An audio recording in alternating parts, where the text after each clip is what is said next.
allez saluer votre frère de gauche ou sœur de droite. Fais ça, moninga nombot. Tala est bien. Oh, yebi lobi na été.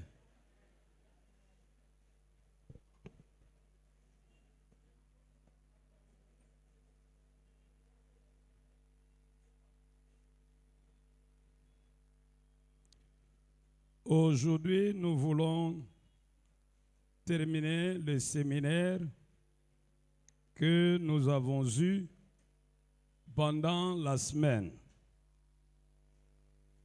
Aussi, je vous prie, bien-aimés dans le Seigneur, de bien vouloir vous lever pour écouter la parole de Dieu. Nous allons lire dans le livre de 1 Pierre, la première lettre de l'apôtre Pierre, au chapitre 2, le verset 9.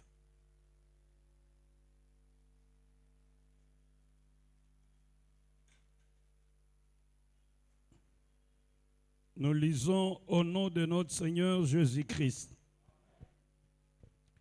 Vous, au contraire, vous êtes une race élue, un sacerdoce royal, une nation sainte, un peuple acquis, afin que vous annonciez les vertus de celui qui vous a appelé de ténèbres à son admirable lumière. Veuillez vous asseoir. Tendre Père Céleste, nous te rendons grâce pour ce moment que tu nous donnes de t'écouter. Parle à chacun de nous dans la puissance du Saint-Esprit. Au nom de Jésus-Christ de Nazareth. Amen.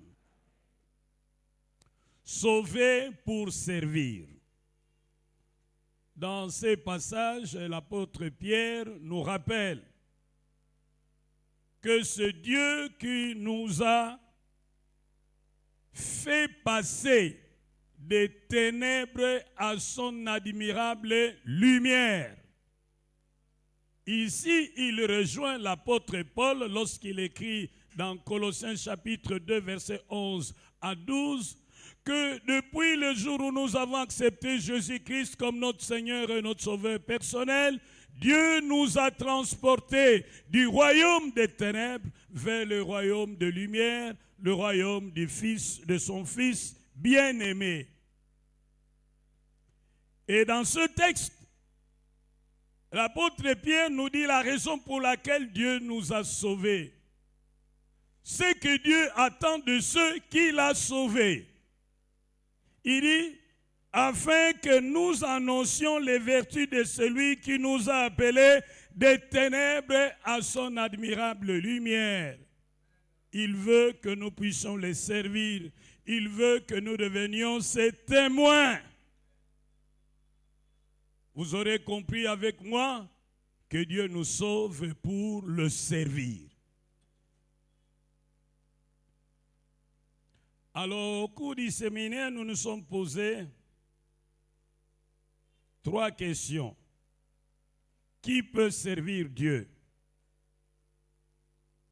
Comment servir Dieu? Et que pouvons-nous espérer en servant Dieu? À la première question de savoir qui peut servir Dieu, nous avons dit que n'importe qui peut servir Dieu. D'ailleurs, Dieu choisit des païens. Il appelle Cyrus mon serviteur, mon Messie. Alors c'était un roi païen. Il dit qu'il a choisi pour accomplir ses volontés. Jésus, parlant de l'enfant prodigue, nous apprend dans Luc 15 que dans la maison de son père, il y a des mercenaires.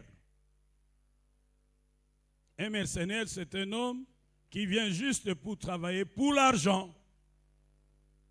Donc nous avons aussi, dans le champ de Dieu, des mercenaires, des hommes qui n'ont aucune relation filiale avec le Père, mais qui sont là juste pour l'argent, qui considèrent que l'évangile est un gagne-pain, qui considèrent que l'église est un ligablo. Et devant ces gens, quand il n'a pas l'argent, tu ne comptes pas. Seul celui qui a l'argent compte pour eux. Et ils sont prêts à tout faire pour s'emparer des porte-monnaies de ceux qui viennent prier. Car pour eux, l'église est un business. Mais la Bible nous apprend aussi que dans le champ de Dieu, il y a des hommes qui ont été appelés non pas par Dieu, mais par d'autres hommes. C'est ce que nous apprenons dans Galates 1, verset 1. Comme moi je suis pasteur, je me dis, j'ai quand même travaillé et mon âge commence à décliner. Bientôt j'irai en retraite. Je ne voudrais pas perdre certains privilèges liés à la fonction pastorale. Alors je prends mon enfant de force. Il n'a jamais été appelé par Dieu. J'en fais un pasteur. Comme ça, après moi égale après moi. Ça, ce n'est pas un homme qui a été appelé par Dieu. C'est un homme qui a été appelé par un autre homme. Mais lorsque l'apôtre Paul fait ses adieux aux anciens de l'église d'Éphèse, lorsque nous lisons cela dans Actes 20, il nous signale qu'il y aura des gens qui vont s'introduire dans l'église pour s'emparer du troupeau. Là, nous parlons des infiltrés. Ils viennent avec l'apparence des brebis, mais ce sont des loups ravisseurs. Ils viennent, ils ont l'apparence de piété, mais ils ont renié celui qui en fait la force. Ils ne travaillent pas avec le feu d'en haut, ils travaillent avec un feu étranger. Il est pasteur, mais il a ses bagues. Il est pasteur, mais il a ses talismans. Il est pasteur, mais il est membre de loge. Il est pasteur, mais il est dans le maraboutage. Il est pasteur, mais il est dans la cabale juive. Il est pasteur, mais il est dans l'ordre de Melchisédek. Il est pasteur, mais il est dans bien de choses sombres. Tout ce qui importe pour lui, c'est l'argent. C'est un mercenaire. Mais au cours du séminaire, nous avons dit qu'il est mieux de servir Dieu comme enfant, mais pas comme mercenaire. Pourquoi? Parce que si nous ne servons pas Dieu comme enfant, nous courons un risque terrible.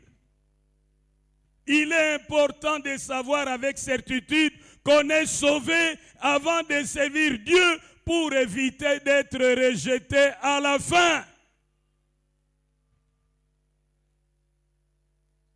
Dans Matthieu chapitre 7, versets 21 à 23, Jésus nous dit quelque chose de terrible. Ceux qui me disent « Seigneur, Seigneur » n'entreront pas tous dans le royaume des cieux, mais seulement celui qui fait la volonté de mon Père qui est dans les cieux. Plusieurs me diront en ce jour-là, Seigneur, Seigneur, n'avons-nous pas prophétisé par ton nom? N'avons-nous pas chassé des démons par ton nom? Et n'avons-nous pas fait beaucoup de miracles par ton nom? Alors je leur dirai ouvertement, je ne vous ai jamais connu. Retirez-vous de moi, vous qui commettez l'iniquité. Pour éviter ce genre de surprises désagréables, il est tout à fait sage de se rassurer d'abord qu'on est enfant de Dieu avant de les servir. Oh, dites avec moi, Amen.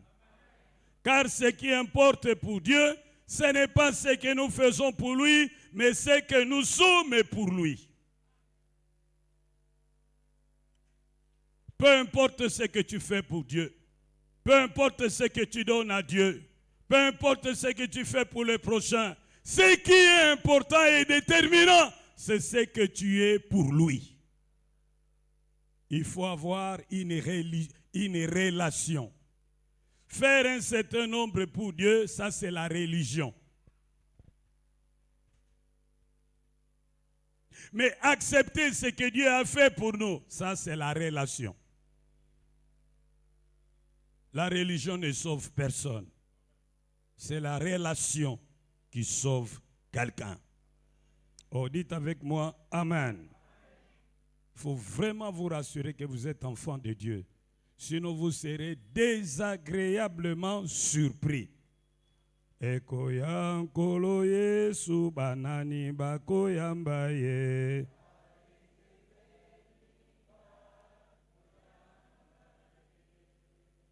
Ekoya mwana nzambe banani bakoyamba ye.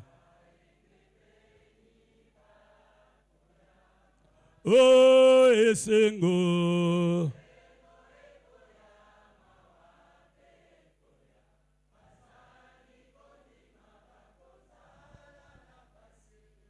Baenge bene bakoyamba ye. Les dîmes ne sauvent pas. Les offrandes ne sauvent pas.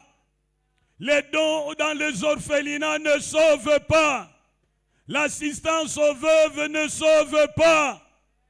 Mais ce qui sauve, c'est la relation avec Jésus. On est sauvé lorsqu'on a une relation personnelle avec Jésus. On a une relation personnelle avec Jésus lorsqu'on fait deux choses, la repentance et la foi. Dans Marc 1, verset 15, Marc 1, verset 15, Jésus dit, la Bible dit, lorsque Jean-Baptiste était emprisonné, Jésus avait commencé à prêcher en Galilée. Il disait, le royaume de Dieu s'est approché. Répentez-vous et croyez à la bonne nouvelle. Voilà les deux choses pour entrer dans le royaume de Dieu. Il faut se repentir et croire en la bonne nouvelle. Qu'est-ce que c'est que la repentance? La repentance signifie que vous marchez sur une voie et puis on vous prévient, faites attention, vous allez tomber dans un trou. Et puis vous faites demi-tour. C'est se détourner du mal pour retourner vers Dieu. La repentance signifie reconnaître qu'on n'est pas parfait, qu'on est pécheur, regretter d'avoir offensé Dieu, demander pardon à Dieu et décider d'abandonner le mal. On change de sentiment vis-à-vis du péché. On va haïr le péché qu'on aimait.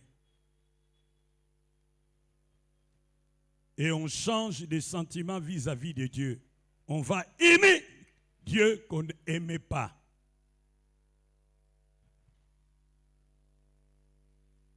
Il faut nous repentir. Que celui qui volait ne vole plus. Que celui qui mentait ne mente plus. Que celui qui se prostituait ne se prostitue plus. Que celui qui avortait n'avorte plus. Que celui qui corrompait ne corrompe plus. Que celui qui fraudait ne fraude plus. Que celui qui passait avec des points sexuellement transmissibles arrête ce mode de passage. C'est cela la repentance. La deuxième chose, c'est la foi. Vous devez croire que Jésus est mort sur la croix pour vos péchés. Vous devez croire que Dieu l'a ressuscité de mort afin que le pardon des péchés soit annoncé par la foi en son nom.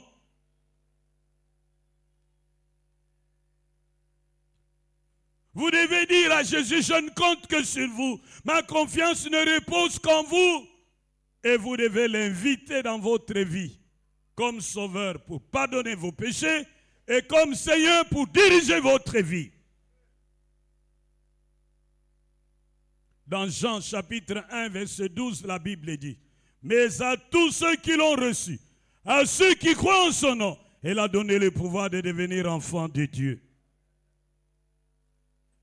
Dans Actes 20 verset 21, l'apôtre Paul rappelle, il résume son enseignement auprès des anciens d'Éphèse. Il leur dit, vous savez que je n'ai pas craint de vous enseigner et de vous prêcher dans vos maisons et dans les lieux publics. J'ai annoncé aux Juifs et aux Grecs la repentance envers Dieu et la foi en notre Seigneur Jésus-Christ. Lorsque vous vous repentez de vos péchés et vous croyez en Jésus, ce binôme fait de vous une nouvelle créature. Ce binôme fait de vous un enfant de Dieu.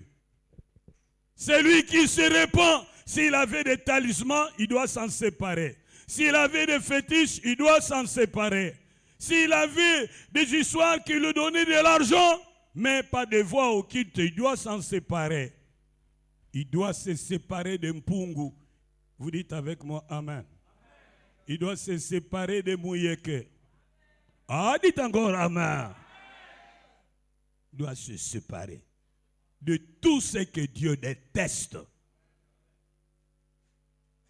On ne peut pas dire qu'on s'est repenti, qu'on est devenu enfant de Dieu. On vient à l'église, mais on va à la loge. On vient à l'église, mais on va chez les féticheurs. On vient à l'église, mais on va chez les marabouts. On vient à l'église, mais on est dans la tradition. Jésus a dit, nul ne peut servir deux maîtres sans que l'un d'eux soit trompé. Jésus a dit, on ne met pas du vin nouveau dans des vieilles outres. Jésus a dit, on ne peut pas raccommoder un vieil habit avec un nouvel habit.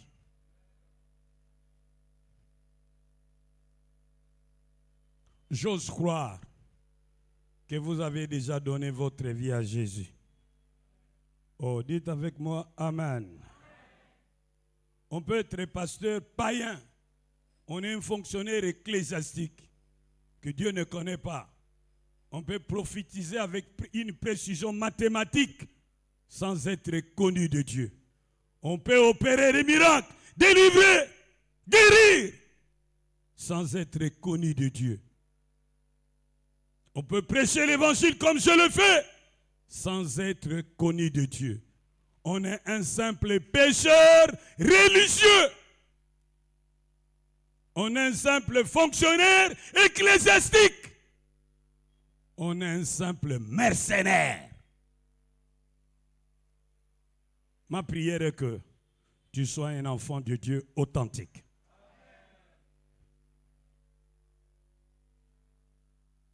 Il est dangereux de vivre dans l'illusion.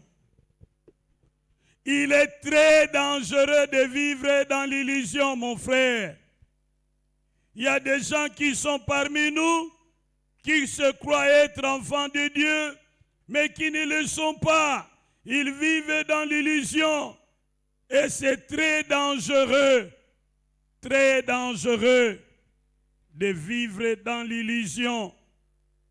Dans 1 Jean chapitre 2, on nous parle de gens qui vivaient dans l'illusion. Et voici ce que l'apôtre Jean dit.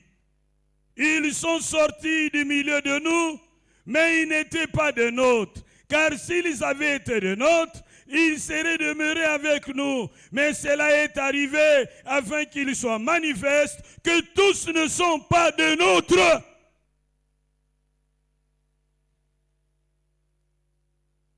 On peut être là, on chante, on prie, on danse, sans être de la famille de Dieu. On est simple visiteur. On est membre sympathisant. On n'est pas membre effectif de la famille de Dieu. Dis à ton voisin, mon frère, il faut faire attention. Dans l'église, il y a des membres effectifs de la famille de Dieu, mais il y a aussi des membres sympathisants. Mais pour être sauvé, il faut être membre effectif.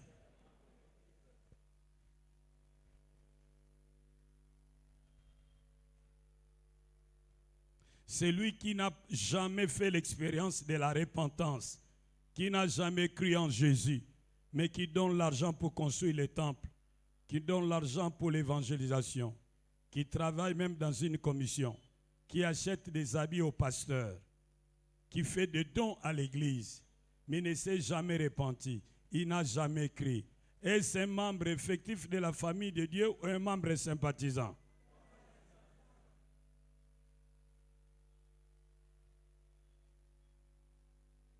Mais comment savoir qu'on est sauvé? Dans 2 Corinthiens 13, verset 5, l'apôtre Paul dit que pour être sauvé, il faut faire un examen personnel. Il faut faire une auto-évaluation. Il dit, examinez-vous vous-même pour savoir si le Christ est en vous. À moins que l'épreuve vous fasse défaut. Ce que les hommes disent de toi peut être vrai, mais ce que Dieu dit de toi est toujours vrai. La Bible dit que nous pouvons déjà savoir aujourd'hui si nous sommes enfants de Dieu. Car il est écrit, voyez quel amour Dieu nous a témoigné. Il nous a donné la vie éternelle. Et cette vie est en son Fils. Celui qui a le Fils a la vie. Celui qui n'a pas le Fils de Dieu n'a pas la vie. Je vous ai écrit ces choses afin que vous sachiez que vous avez la vie éternelle, vous qui croyez au nom du Fils de Dieu. Nous pouvons savoir si nous avons la vie ou pas. Ce n'est pas une question de sentiment. Le Saint-Esprit lui-même rend témoignage à notre esprit que nous sommes enfants de Dieu. Et Jésus dans Matthieu, chapitre 7, verset 20, il dit, vous les reconnaîtrez à leurs fruits.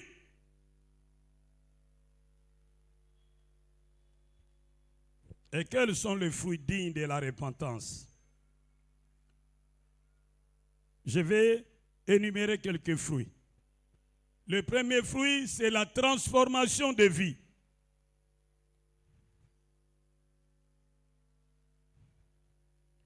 Dites avec moi, Amen. Avant que j'énumère le fruit, j'aimerais attirer votre attention sur un fait simple. Nous sommes à Kinshasa, un milieu réputé endémique pour le paludisme. Tout le monde peut l'attraper, tout le monde peut l'éviter s'il dort sous la moustiquaire un peu. Mais même alors, avant d'entrer sous la moustiquaire, les moustiques vont s'occuper de vous. Nous, à Kinshasa, on n'est pas obligé d'aller dans un centre hospitalier pour savoir si on fait la malaria. Nous observons seulement les symptômes. Nazoka malil, nazasuna petite, nazoka momotu, nazoka netimoba courbature. Les voisins à qui tu dis cela, tu dirais ouvertement, oh zangamala. À partir des symptômes, on peut dire qui est derrière les symptômes. Les années passées, on nous disait, si vous toussez pendant 10 jours, sans arrêt, il faut aller voir le centre médical le plus, parce que ça peut être le début de la tuberculose. Il en est de même pour la vie éternelle. Si vous observez un certain nombre de signes qu'on appelle fruits de la repentance, et plus loin on peut aller jusqu'à parler de fruits de l'esprit, vous pouvez dire Jésus est là.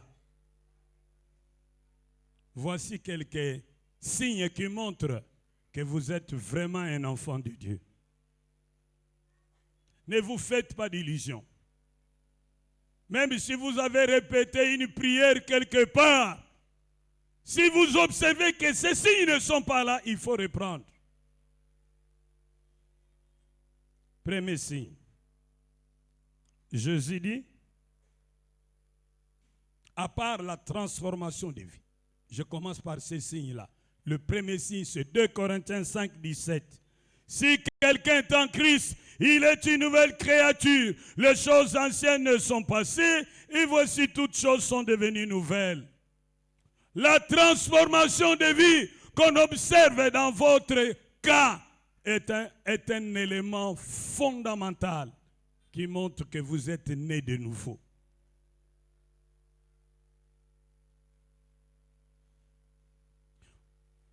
Sans effort de votre part, Le Saint-Esprit qui est en vous, vous transforme de gloire en gloire à l'image de Jésus-Christ.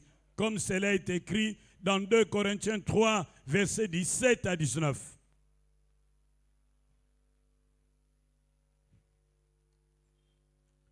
Celui qui buvait n'a plus envie de boire. Celui qui fumait n'a plus envie de fumer. Celui qui allait dans les boîtes de nuit a le dégoût d'aller dans les boîtes de nuit. Celui qui se fâchait pour un rien devient tempéré. Celui qui était violent devient doux. Celui qui était égoïste devient généreux. Celui qui était impatient devient patient. Celui qui mentait devient véridique. Tout change en lui, sans effort de sa part.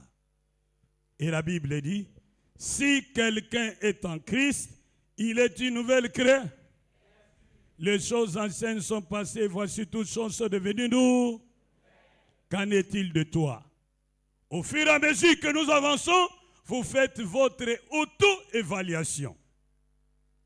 Le deuxième signe, 1 Jean 2, 1 Jean chapitre 2, versets 14 à 16.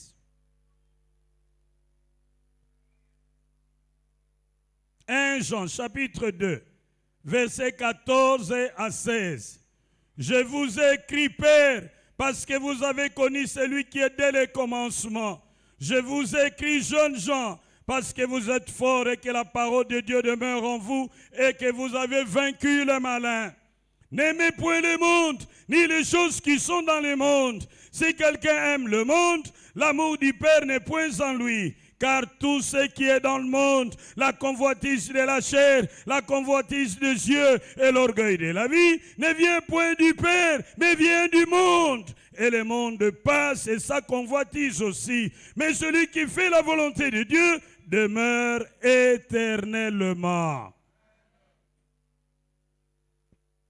Le deuxième signe, c'est le dégoût du monde. Le monde doit être compris ici comme un système de pensée, de voir les choses, de juger les choses, d'interpréter la réalité, mais qui est opposé au système de Dieu.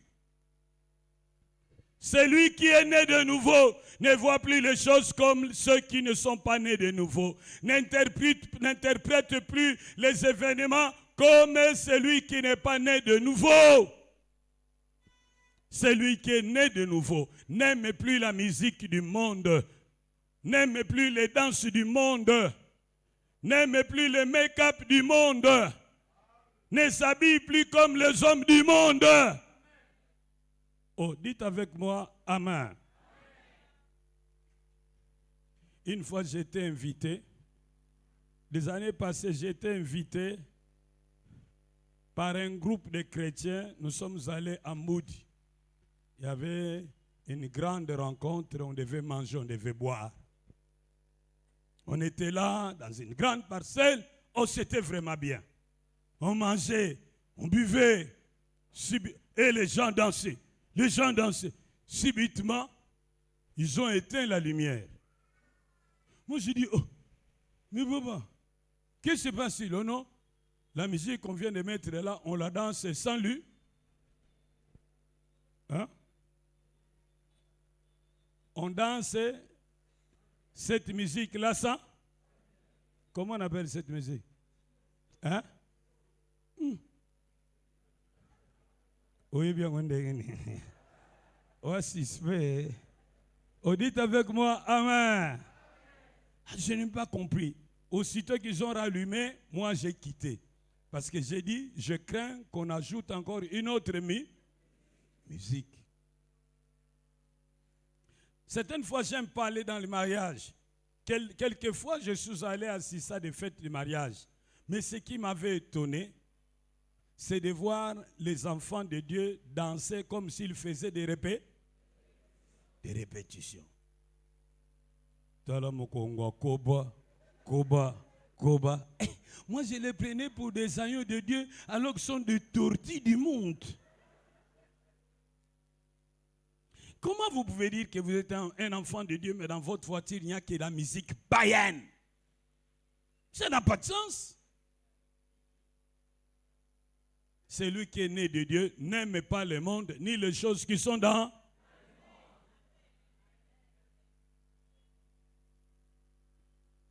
Celui qui est né de nouveau a le dégoût du péché et il a la victoire sur le péché. 1 Jean 3, verset 9. 1 Jean 3, verset 9.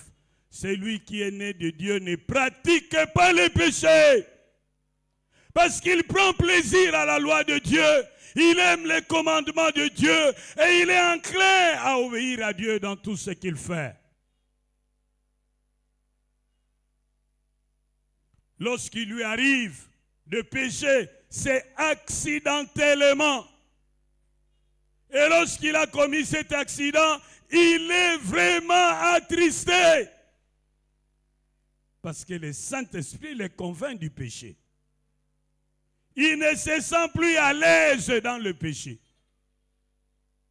Le péché devient accidentel. Celui qui est né de nouveau, d'après 1 Jean 3, 14, il aime Dieu et il aime le prochain. Il aime Dieu plus que le pouvoir. Il aime Dieu plus que l'argent. Il aime Dieu plus que le poing. Il aime Dieu plus que les véhicules. Il aime Dieu plus que les mariages. Il aime Dieu plus que les enfants. Il préfère tout perdre et rester avec Dieu que d'avoir tout et ne pas avoir Dieu.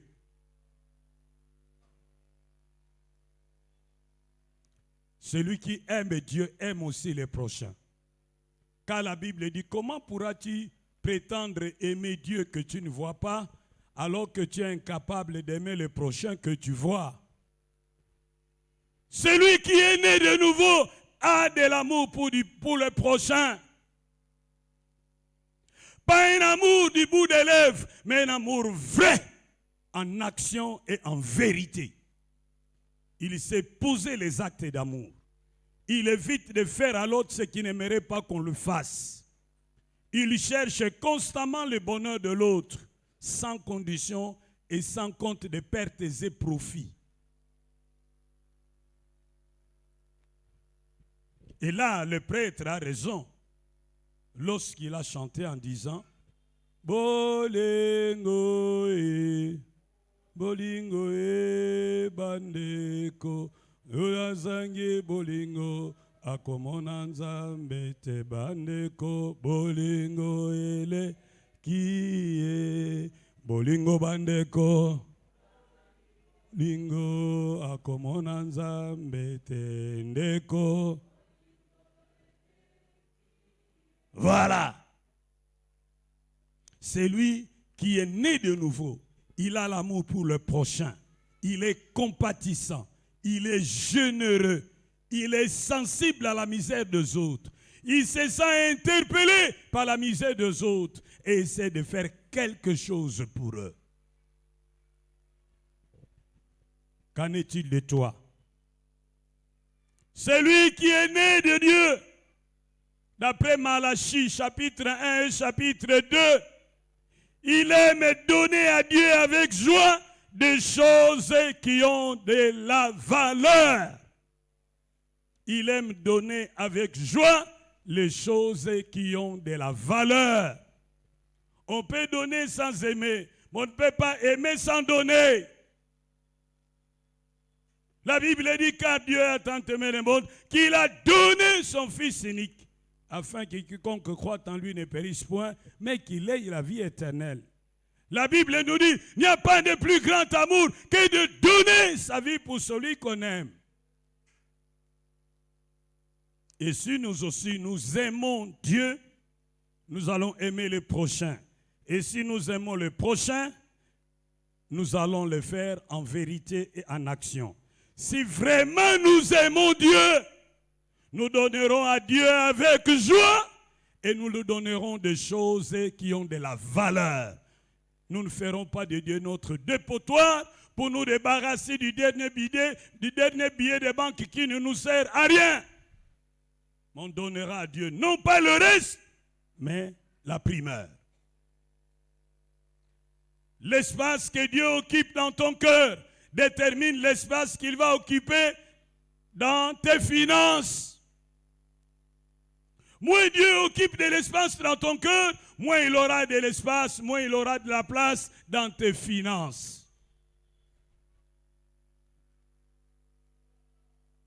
Dites avec moi, Amen. Maintenant, regarde ton voisin, pose-le la question. Voisin, mon ami. Tous ces signes, ça va chez toi?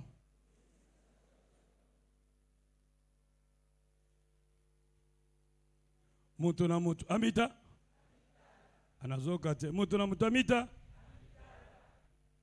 Balukatala e muninga. Boni bilembo eza epa na yo. Nyonso.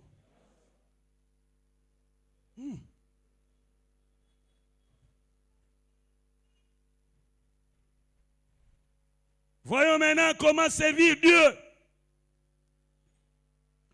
Nous devons servir Dieu selon les dons que nous avons reçus de lui.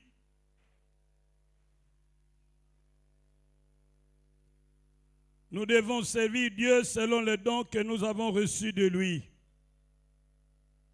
La Bible nous dit dans 1 Corinthiens 7, 17 que chacun mette à la disposition des autres les dons qu'il a reçus. Dans 1 Pierre 4, verset 10, c'est la même chose. Chacun doit savoir quel don Dieu lui a attribué et prendre position par rapport à son don. Lorsqu'on a un don spirituel, on fait les choses avec beaucoup de facilité et beaucoup d'efficacité. On le fait avec joie, avec plaisir, parce qu'on a ces dons. Je donne un exemple du don de louange. Moi, j'aime chanter. J'aime chanter. Je suis en train de fixer les choses. Oh, vous n'avez pas confiance en moi. Je vous dis que moi, j'aime chanter et je sais chanter. Seulement, je suis en train de fixer les choses. Mais en attendant que tout soit fixé, maintenant, si je commence un groupe vocal qu'on appelle Fouti Musica Gospel. Mais ça va être grave. Parce que je n'ai pas ces dons. On ne force pas. Dans les choses de Dieu, on ne force pas. Sinon, on craque. On craque. Ou alors, on prend des raccourcis. On va chez les occultistes. C'est lui qui a le don de la parole. Lorsque vous l'appelez, vous lui dites, voilà le prédicateur qui devait venir a connu un problème, il ne saura plus être à temps. Alors retire-toi dans 10 minutes, prépare la parole et viens prêcher le peuple de Dieu. Il ne va pas rougir, il va se retirer, il va s'incliner et il va préparer le message. 10 minutes après, lorsque vous l'appelez, il lirait le message comme s'il avait préparé depuis longtemps. Vous savez que ça, c'est le don du Saint. Faites les choses avec facilité, avec joie, avec efficacité. Il y a des gens qui forcent. Qui forcent. Ouais, c'est comme si un oncle venait de l'Europe et vous apporte 2 paires de chaussures, mais de même taille, 8-8. Votre petit frère porte le 8 et ça passe. Vous portez les 9, mais comme c'est une belle paire de chaussures croco, cuir véritable, venant d'Italie, vous dites non, je vais essayer. Vous forcez, les pieds entrent quand même. Et puis vous vous dites non, et que faire à mesure, les autres là, les anango cuir véritable, ils font un ça va. Mais marchez avec ça. Après 1 heure, est-ce que vous allez continuer? Pourquoi? Ça va faire mal aux pieds. Vous changez un peu de démarche. On vous demande, mais pourquoi vous marchez comme non, c'est un douette. Ça va passer, c'est pas facile. Non, non. Dites à votre voisin, makambo nzambe ba força kate loba na ye. Soko sakanado yango tie ko forcer te. Moi j'entends les choristes ici répéter le même couplet plusieurs fois. Moi, vous me mettez là-bas, je répète une fois, la deuxième fois, je dis, continuez. Moi, je ne saurais pas répéter autant de fois. Il faut avoir cette grâce. Oh, dites avec moi, Amen. Comment servir Dieu? Prenons 1 Pierre chapitre 5. 1 Pierre chapitre 5, versets 1 à 5. Mais je préfère commencer par les versets 2. Paissez les troupeaux de Dieu qui est sous votre garde, non par contrainte, mais volontairement selon Dieu, non pour un gain sordide, mais avec dévouement, non comme dominant sur ceux qui vous sont échus en partage, mais en étant les modèles du troupeau. Ne servez pas Dieu par contrainte, parce qu'on vous pousse. Ne servez pas Dieu pour un gain sordide, avoir l'argent ou avoir le pouvoir.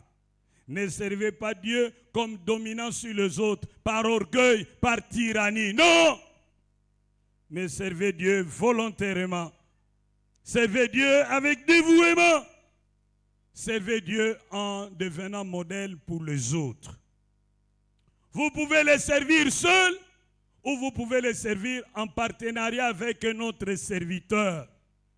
C'est pourquoi j'aime dire, nous devons tous partir. Mais si toi tu ne sais pas partir, tu es incapable de laisser ton bureau climatisé. Oui, si tu es incapable de quitter ton emploi, associe-toi à quelqu'un d'autre qui est déjà sur le terrain et apporte-lui ton soutien.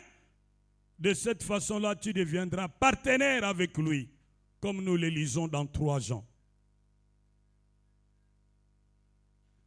Si tu ne peux pas aller, envoie quelqu'un d'autre. Dis-le à ton voisin, mon cher, tu dois partir. Si tu ne peux pas partir, envoie quelqu'un d'autre à ta place. Bozolo va bien il faut kende.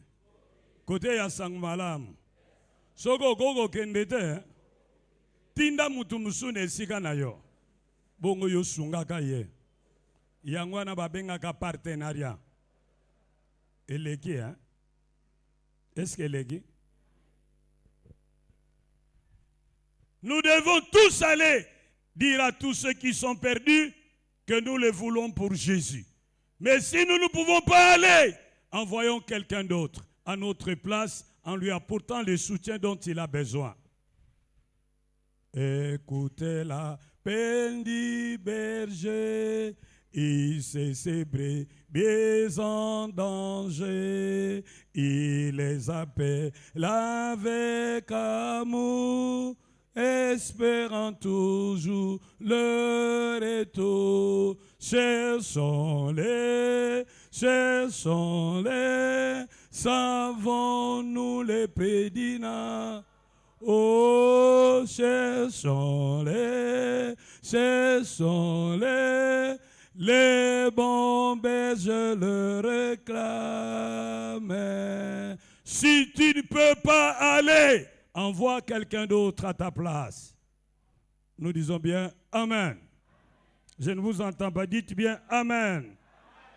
Nous devons servir Dieu avec l'onction du Saint-Esprit.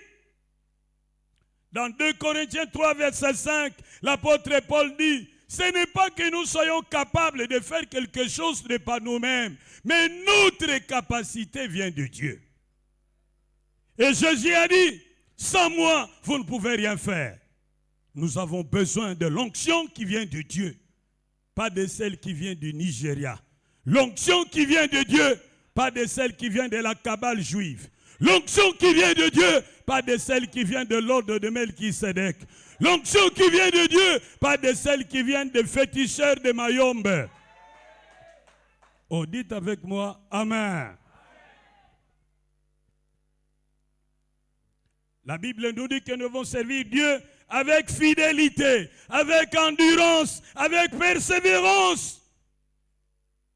Dans Proverbe 18, verset 9, il est dit que celui qui se relâche du travail est frère de celui qui détruit.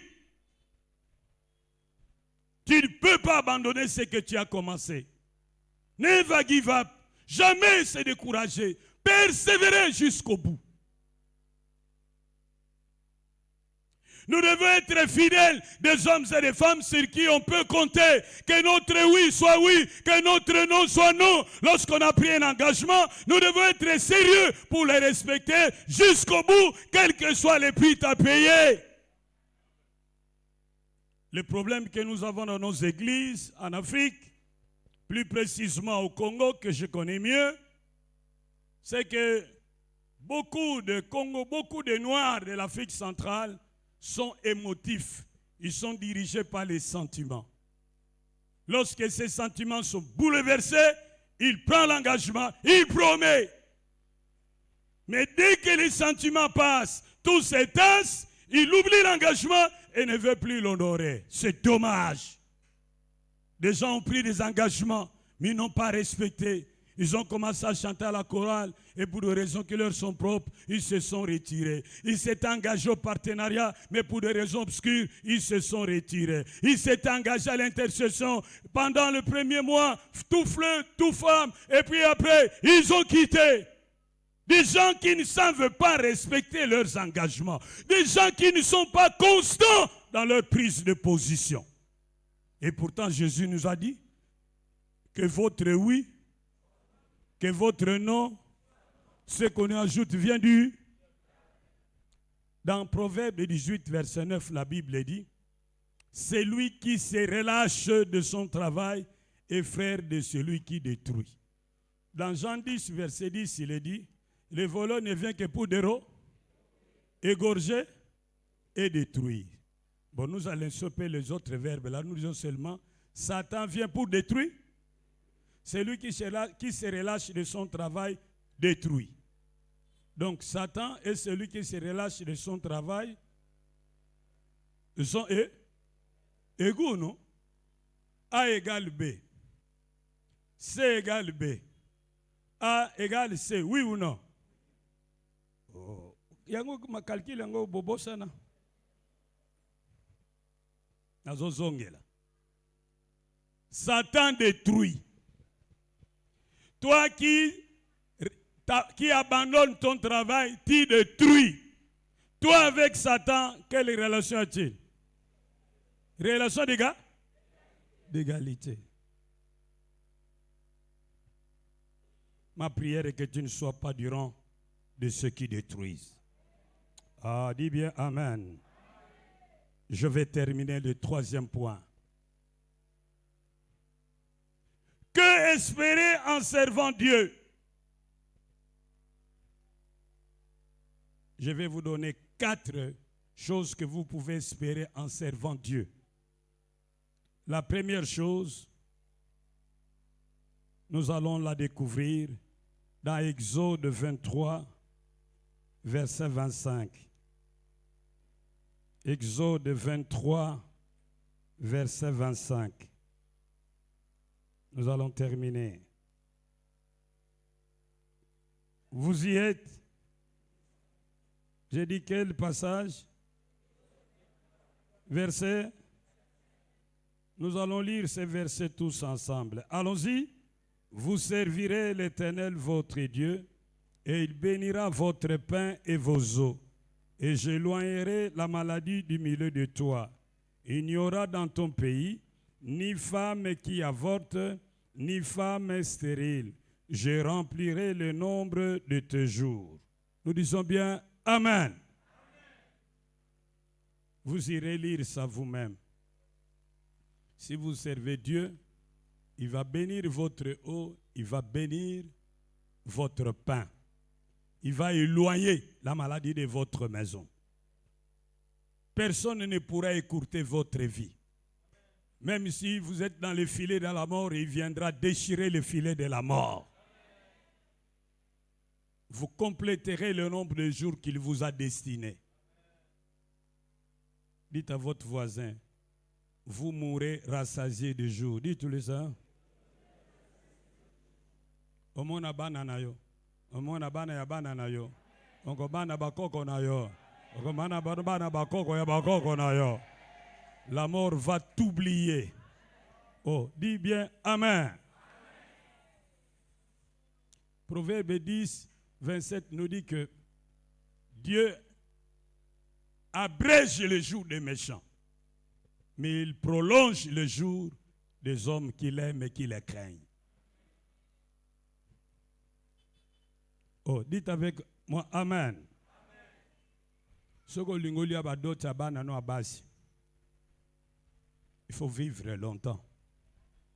Sinon, au kufa, boba otika albako senga mbongo ebele. Ngana boko la bango, penaba nabal sabango, na simba bana bango. Na loba na mwasi na bongisa makosi na bango. Bongisa ba front na bango. Benda bango mako. Benda bien maboko.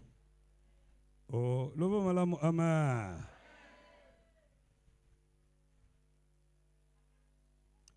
Si tu veux vivre longtemps, sers Dieu dans la vérité. Si tu ne le sers pas dans la vérité, il va abréger ton nombre de jours sur la terre. Deuxième avantage, dans 1 Timothée 3, 8 à 13, la Bible nous dit que ceux qui auront servi Dieu d'une manière convenable vont acquérir un rang honorable. Si vous servez Dieu avec sérieux et que tout le monde reconnaisse que vous êtes un vrai serviteur, on vous respectera. On vous ouvrira de portes. On vous recevra avec joie. Oh, dites avec moi, Amen. Troisième avantage. Si vous servez Dieu d'une manière honnête, sérieuse, vous allez être récompensé. Dans 2 Timothée 4, verset 8, il y a des couronnes qui nous attendent. Et dans Apocalypse 14, verset 13, la Bible dit, heureux ceux qui meurent dans le Seigneur, car ils se reposent de leurs travaux et leurs œuvres le suivent. Apocalypse 14, verset 13. Quatrième et dernier avantage. Servir Dieu en servant les hommes déclenche les miracles. Je reprends. Servir Dieu en servant les hommes déclenche des miracles. La Bible nous apprend que la veuve de Sarepta avait reçu le prophète Élie et il avait pris soin de lui. La Bible nous dit, un miracle s'est produit dans sa maison. L'huile n'a pas cessé de couler et la farine non plus. Au milieu de la disette, cette femme vivait dans l'abondance. Lorsque vous prenez soin des serviteurs de Dieu, et même lorsque vous prenez soin des démunis, des laissés pour compte, des marginaux, et si vous le faites avec amour, sans calcul, d'une manière désintéressée, Dieu vous visitera au temps convenable. Car la Bible dit, jette ton pain sur la surface des eaux et avec le temps, tu le retrouveras.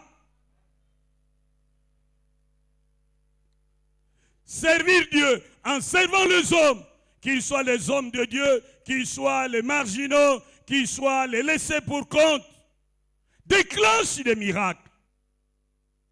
La Sunamite a reçu le prophète Élisée. Il lui a préparé une place où il venait dormir.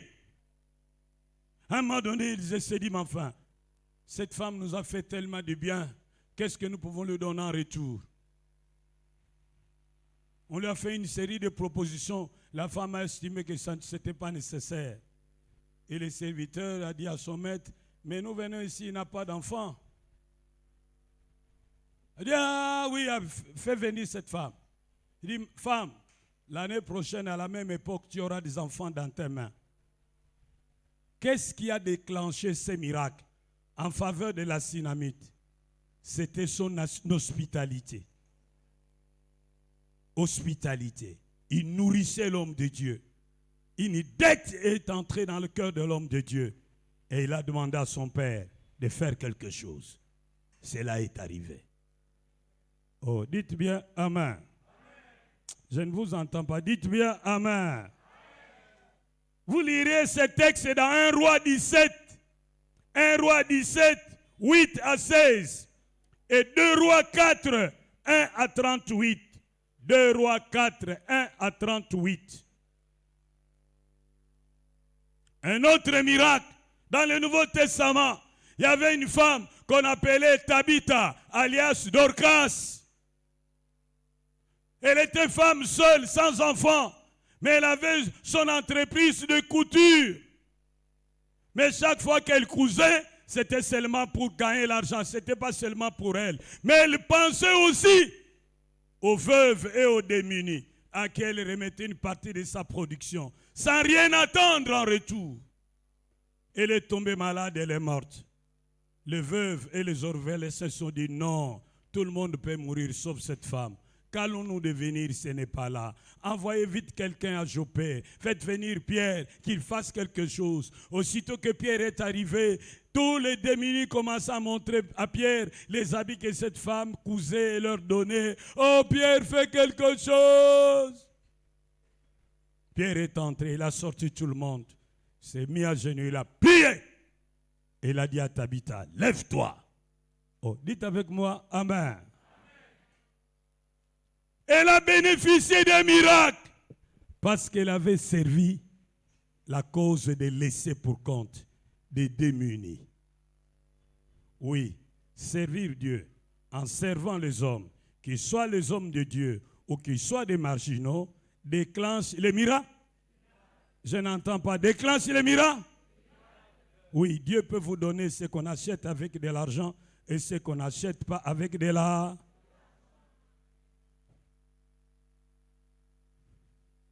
Maintenant, tout le monde est makambo nyonso yo linga usala nzambe te pona nini yo tuna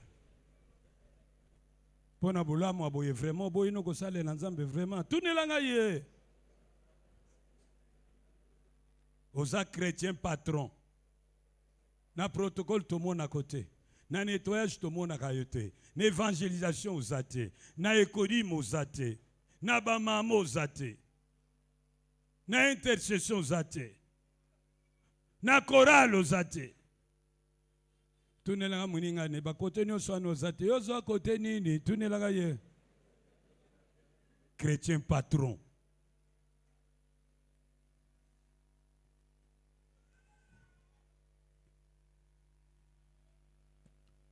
Veuillez vous lever. Nous allons chanter. Mettez-vous d'abord, avant que nous ne chantions, j'aimerais attirer l'attention de ceux qui travaillent. Vous êtes engagés dans une commission quelconque. Je vous supplie de ne pas servir Dieu avec négligence. Car la Bible dit, maudit soit celui qui fait le travail de Dieu avec négligence. Il était une fois, c'est par là que je vais terminer, un homme qu'on appelait Kangadamf. Répétez Kangadamf. Il avait son travailleur qu'on appelait Ngoma. Répétez Ngoma. Ngoma était un excellent conducteur de travaux. Il l'aidait Kangadamf à construire des villas et des villas. Et il les faisait bien. Lorsqu'il a atteint l'âge de sa retraite, il est allé voir Kangadamf pour lui dire, patron, j'ai atteint l'âge de la retraite, je vais aller me reposer.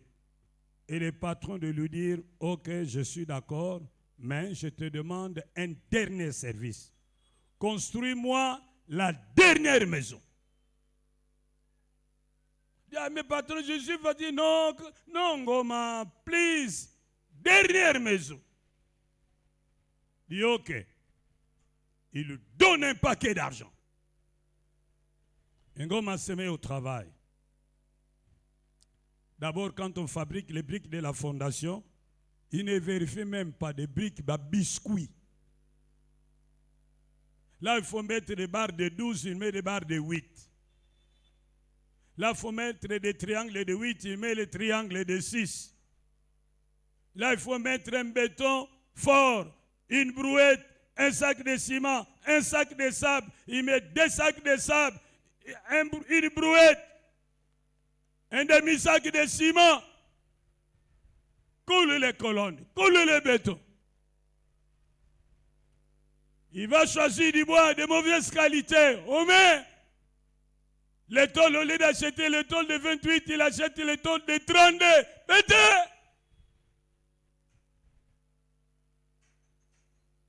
Il a terminé la maison avec beaucoup de négligence.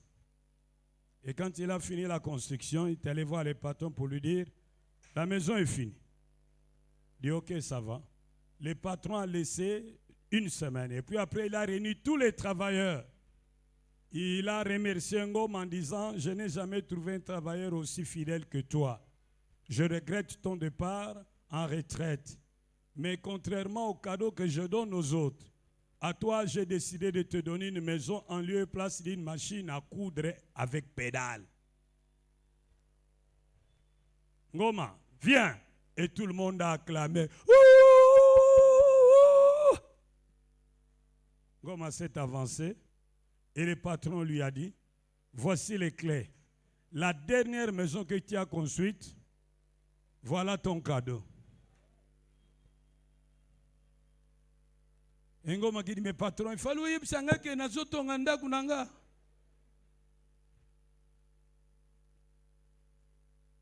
Lorsque vous travaillez pour Dieu, travaillez comme si c'était pour vous-même. Lorsque vous travaillez pour quelqu'un d'autre, travaillez comme si c'était pour Dieu. Que votre travail soit votre acte d'adoration. Veuillez vous lever.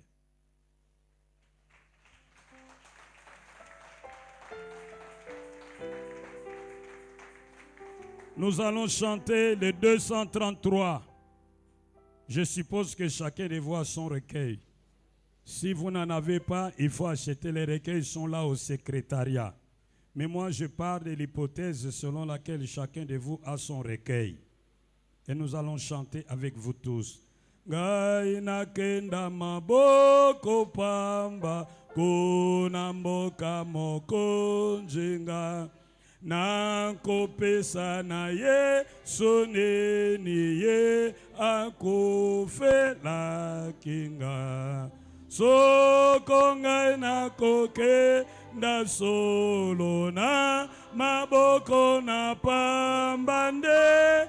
Nakoyoka pesoni mingi ekoko mangai na ye. Ngai nakenda maboko pamba ye mosungi asungi nga. Nakokweya mikolo nyonso nakote mangwi na ye. Sokonga nakokenda solo na maboko na pambande. Nakoyoka pesoni mingi ekoko mangai na ye.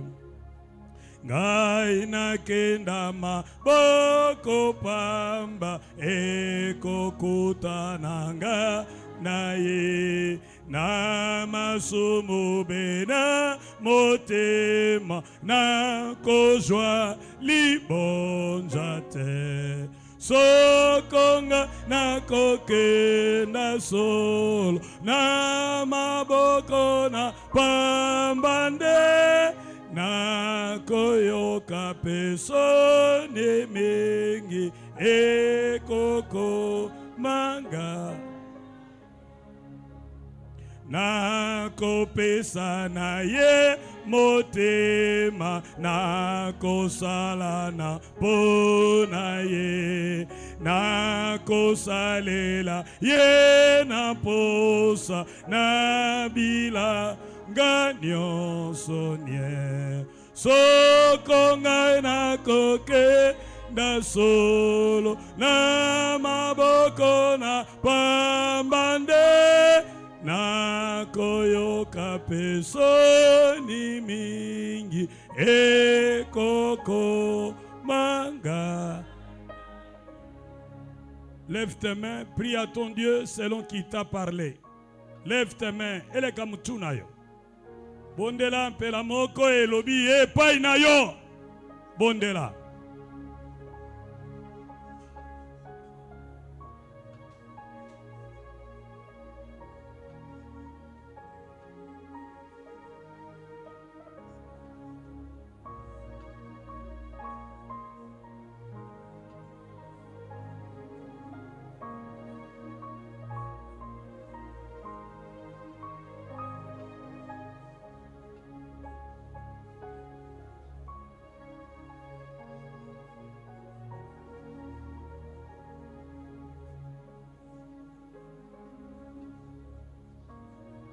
Sikia maombi yangu,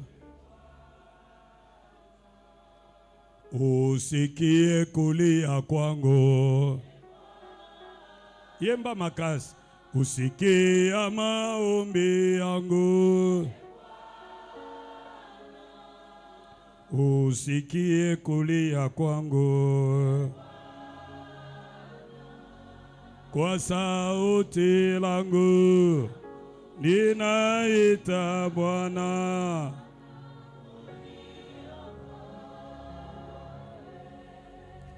Que l'Éternel qui est juste se souvienne de tous les sacrifices que vous avez consentis pour lui et pour ses serviteurs.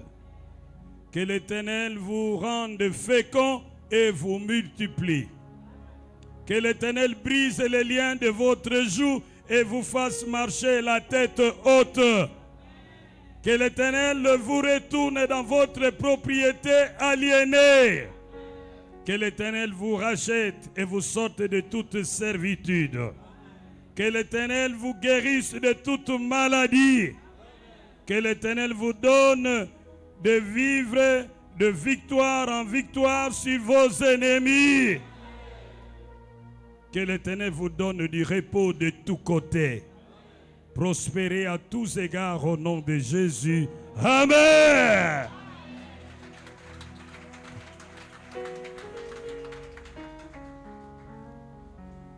Je pensais que tu allais continuer à acclamer pour le Seigneur.